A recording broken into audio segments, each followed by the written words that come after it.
The scientists at NYU have tabulated the comments each of you has made on this panel the last 5 years for the degree of accuracy of your predictions. And it took a fair number of computers to straighten it out, but I'm pleased to tell you at this point it's a dead heat. So we're starting from scratch, and the scientists are taking notes. So why don't we start with the general mood? One thing that struck me about what has been said here today is there's been quite a bit of optimism, perhaps a little bit more than I expected. I think a general sense that perhaps the worst is behind us. There's this massive wall of capital ready to inject itself into the markets, but there's still some concern about the even bigger wall of debt that's coming due over the next couple of years with no clear sense of how it gets taken care of. Perhaps, Bill, starting with you, what's your sense? Are you feeling optimistic? Have we hit bottom? What worries you? I would suggest to you that it's a lot more fun to be on the top than the bottom. To suggest that things are better is obvious. I actually think, though, that the sentiment is dramatically better than the reality.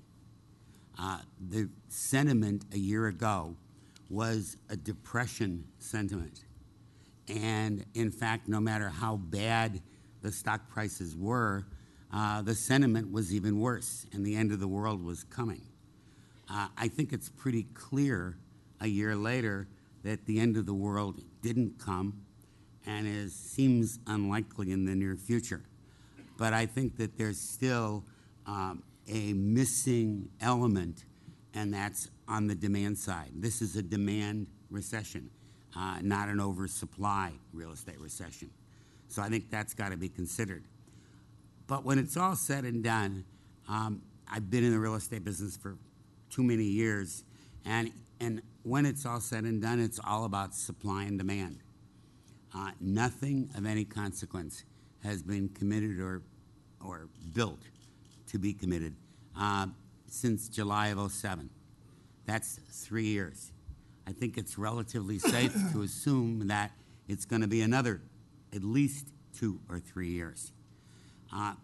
Given that set of supply-demand and only a modest recovery, I think you're likely to see significant occupancy increases throughout all forms of commercial real estate over the next 12 months. Unfortunately, I think those occupancy statistics will be very favorable as a percentage of occupancy and will be disappointing in terms of rate. And I think that the real challenge for the next 2 or 3 years is to, quote unquote, balance out the existing supply and in fact what happens when office space and retail malls and other things end up getting rented at rents that are measurably below what was originally anticipated. So let's talk about the gambling industry. It seems benign. The odds in the casino are 51-49. So every time, if you bet $100, you throw the dice, and you lose $1. It doesn't sound so bad. The second, let's say it takes 30 seconds. You throw another dice, second 30 seconds, you lose another $1. So that's 2% in 30 seconds. The Treasury sells for 3.5%. So would you rather be on the side of the house that does the dice or the Treasury? Interesting observation made by one Carl Icahn to me last night. So just I give you that as a piece of advice from Carl. So think about it for a second. The last cycle was 18 years peak to peak. Okay, I don't know where the troughs were, but I can measure peak to peak. So 1988 was the peak of the prior cycle, and the one that was just completed was somewhere around the end of 2006, the beginning of 2007. So that's 18 and a half years, okay? The cycle has an eerie familiarity with what's going on now. So in 1988, we had a vicious downdraft, I mean really vicious. And by the way, if you think back, The 1990 cycle was worse, maybe even much worse vis-a-vis real estate than it is today, much worse, because there were trillions of feet of empty buildings all over the place. In this case, in this cycle, we haven't had a gross overbuilding. That's not the culprit. So anyway, so in the first 2 years, we had a vicious downdraft. And then in the third year, that would be 1991, Kimco went public, if you remember that, the first real IPO of that era. And the public stock markets and the public capital markets began to recapitalize real estate and appreciate what was going on, okay? That was the bottom. In 2 or 3 years later, there was a wave of REIT equitizations and REIT IPOs. So if you go back to the current cycle, 2006, 7, in 2009, the public markets opened and there was, I don't know, 20-some-odd billion dollars of equitization put into the public companies and the bond market is now roaring. So if we look at the template of the past cycle to this cycle, it is somewhat instructive. The blow-off happened from 9/11 to 2007. So what we have is the first 3 years are down, the last 5 years or 6 years are way up, and the 10 years in the middle is the base building period where normal transactions occur. So I'm saying all of this to ask you all to put everything into a time perspective, okay? We're all so anxious. We look at everything every day, every week. What's the stock market doing? What is it? What's the message? The answer is we've probably got 4 or 5 years of this sort of level shit before we get to the fun stuff, okay? It's the normal progression of the normal cycle, and I think it's relatively predictive. Just live with it, enjoy it, and live long enough to live through the end of the cycle. That's the advice, Billy, right? So if we can live 15 years from now, actually I'm a little greedy on that one. So that's the 18 years. With respect to another sort of I was at a Council on Foreign Relations event last Friday, and the speakers were Bob Rubin, Alan Blinder, who is the Princeton professor who was, I think, vice chairman of the Fed, and Nouriel Roubini, who is the current Dr. Doom. And there were, an audience of about this size, everybody wearing striped suits and suspenders and, smartest people in the country, and it was doom.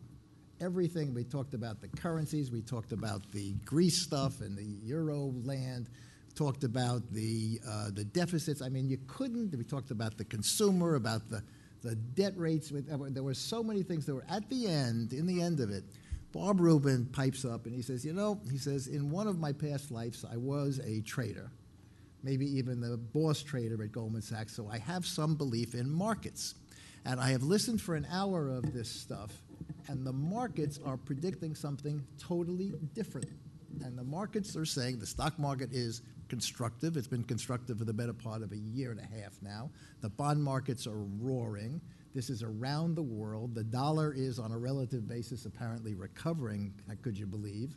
And the most interesting of all is the debt markets. Watch credit. Credit is a better indicator of even than the stock market is. Credit is unbelievably constructive, and interest rates are coming in. And they're still coming in, notwithstanding the deficits, notwithstanding all the doom and gloom, notwithstanding all the predictions of inflation. So the markets are saying something. I'm watching David Schulman there. He's a skeptic, okay? The markets are saying something. Now he's grinning. The markets are saying something different. So I just leave you with that, if you can interpret all that. I just would add one thing, and that is that, Bill used the term orderly liquidation. You used the 18-year comparison.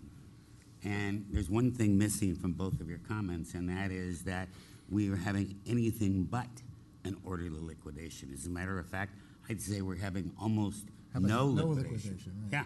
So, when you start counting, as you just did, Steve, I think you have to count. Maybe it's a 25 years. Yeah, maybe, but you have to count. You have to count from clearing, because in 1990, when I started the first Opportunity Fund, you literally had all the office buildings in America, or 70% of them, were owned by the banks. What Sam is saying is this. Okay, I got to interpret it for you. They're still owned by the banks.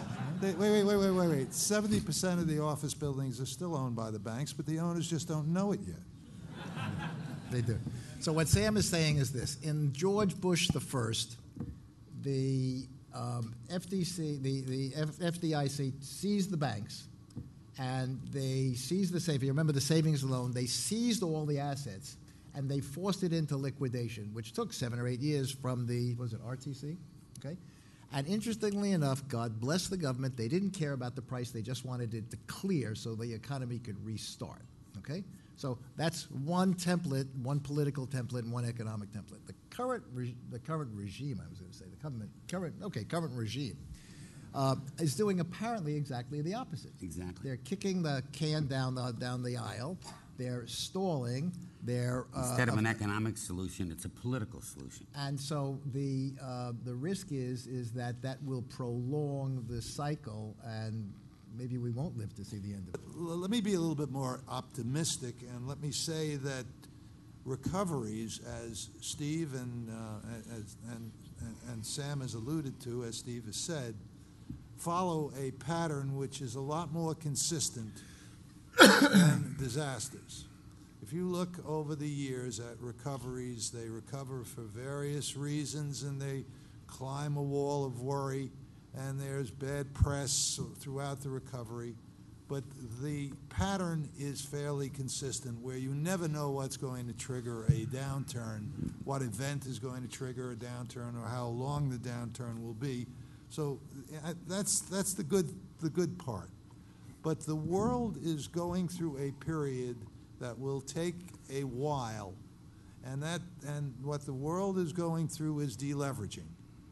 Deleveraging from the consumer to the owner of properties to the owner of businesses, with the exception that a lot of the large and multinational businesses that weren't very highly leveraged have a lot of cash. But generally, the world's going through a period of deleveraging. It used to be that the consumer would consistently bail the economy out.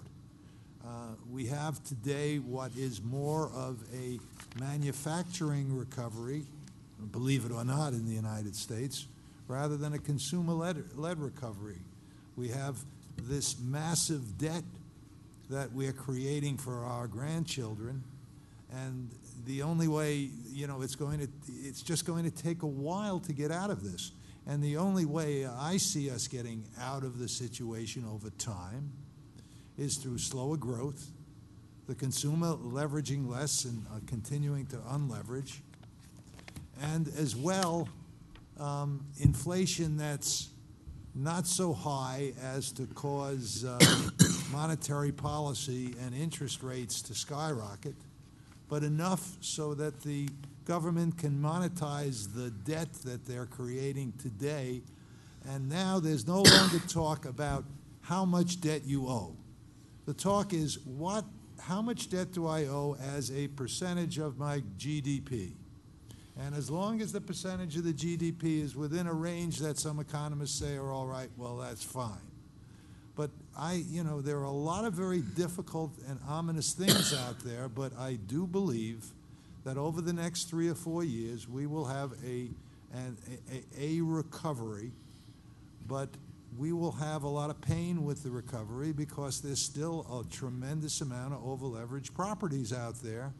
And even though they're not haven't been dumped on the market, there will be a time when, in my opinion, when artificially values will go down if all of the institutions can take the write-offs, and they'll go down temporarily, and that will be a great opportunity if all these institutions can take the write-offs over a period of time, and will be able, as they did during the RTC period, to dump these on the market.